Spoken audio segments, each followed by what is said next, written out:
What if what you say to yourself in moments of stress matters more than you think? Your words don't just reflect your thoughts, they actually shape your nervous system. And when those words are grounded in truth, they can actually bring your brain, your heart, your nervous system, and your spirit back into alignment. This isn't just positive thinking, this is part of the neuroscience of renewing our minds. Stay tuned.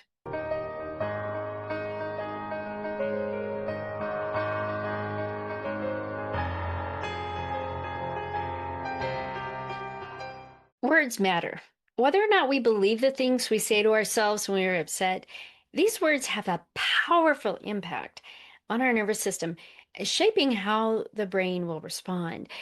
This self-talk can calm the nervous system or escalate the body's threat response, activating the amygdala, triggering either fight and flight or freeze responses, maybe fawning responses, all while shutting down our prefrontal cortex, where decision making and empathy and altruism live.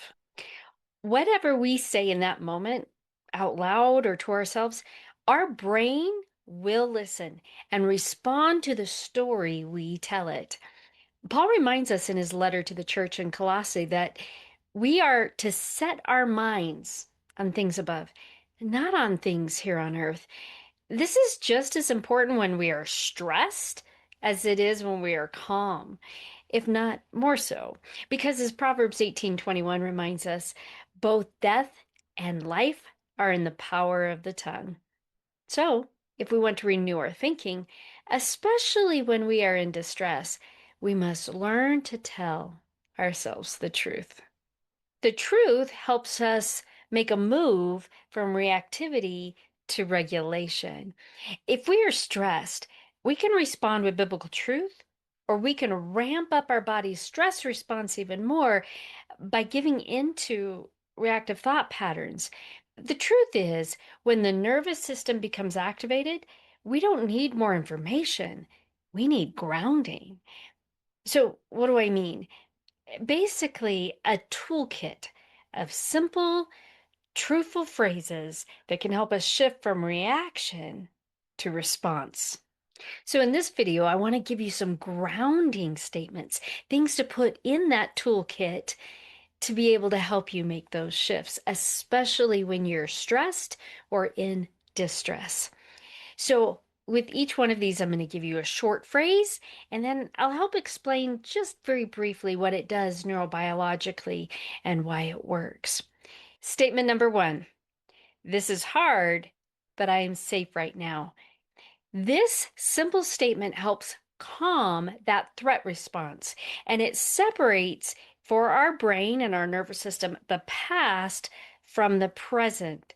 So there might have been times when our nervous system learned we weren't safe, but when we can remind ourselves, this is really hard, but I'm safe right now, it will help ground us. Statement number two, I can slow this down. And do this with a slow, deep breath, always remembering to exhale a little more than you inhaled. What does this do? Well, it helps engage the prefrontal cortex. When you remind yourself that you have the power to slow down your response and you take that slow, deep breath, you're bringing that prefrontal cortex back online, and it introduces to your brain and your nervous system some personal agency. Statement number three. God is with me in this moment. We don't always feel him, but we can believe him that he's faithful to his promise. In Deuteronomy 31:8, the Lord says, he is the one who goes before you. He will be with you. He will not leave you or forsake you. So do not fear or be dismayed. The author of Hebrews reminds us that he himself said, I will never leave you or forsake you. And being able to count on these promises to remind ourselves that he is with us in our stress or distress, that helps us to shift from a nervous system sense of isolation to a sense of connection, and it activates the attachment circuitry in the brain, giving us a sense of calm. Number four, I don't have to solve everything right now. That helps reduce a sense of urgency or feelings of being overwhelmed, and it quiets rumination. When we feel like we're stuck in a problem and we've got to figure it out, our brain triggers a loop and we can get stuck there. But by just telling yourself, I don't have to solve everything right now, you get a reset. Statement number 5. My feelings are real, but they are not in charge. What this does, this simple statement, is it validates our emotions without giving into them or being controlled or ruled by them. And that restores an internal locus of control, reminding us that we're not helpless. Statement number 6. I can take just one small step. I don't have to run a marathon. I don't have to figure it all out. But right now, in this moment, I just have to take one small step, and I can do that. What that does is it moves the brain out of a position of paralysis into peaceful action. And it lowers a sense of cognitive load, like, oh my gosh, how am I going to figure this out? I can take one small step. Statement number 7. This will not last forever. What that statement does is it counters the natural tendency for us to catastrophize things. We have a great propensity as human beings to take little molehills and turn them into mountains. But this reminding ourselves that whatever the stress or distress we're in won't last forever helps counteract of that, and it restores perspective and trust in with whom we get to spend forever. Statement number 8. God will give me what I need for this moment. 2 Peter 1:3 reminds us that he has given us everything that we need for life and godliness. And so just reminding ourselves of this, it anchors us in that dependence of him, in him, and our trust in him, and it reduces both our sense of fear and our sense of inadequacy. Statement number 9. I can let go of that which I cannot control, knowing that nothing is outside of the control of the God who loves me. What does this do? Well, it helps release that mental struggle, the tug of war that we get into with ourselves. And it helps us give in to surrender, trusting the God who loves us and will provide for us. And it builds trust in him. Again, it activates that attachment circuitry. It helps repair the attachment circuitry. And it gives us a nice little dose of oxytocin, which helps us to feel calm and safe. And finally, statement number 10. Be still and know that he is God. This is just direct scriptural grounding. When we can stop and be still and know that our circumstances might have changed, they might have caught us off guard, but he hasn't changed. They haven't caught him off guard, and he's still in control, and he still loves us, and he's present with us in that moment. That encourages stillness. It reminds our nervous system to be calm, and it also invites us to reverence. Reverence also helps calm the nervous system. So, this works with repetition. As we practice, we build new neural pathways. We get stuck in neural habits that keep us thinking catastrophe is about to strike when we are stressed or distressed. So the more we practice statements like this, the more we will build new neural pathways and new neural habits.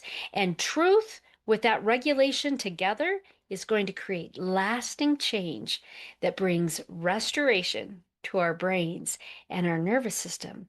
But remember, we're not just calming the body, we're retraining our brain and reorienting both our heart and our spirit. So, I want to give you some simple steps to practice these statements. I'm giving you 10 statements, but how do you implement them? Well, number 1, you need to learn to pay attention to your body. Learn your signals when your nervous system is being activated.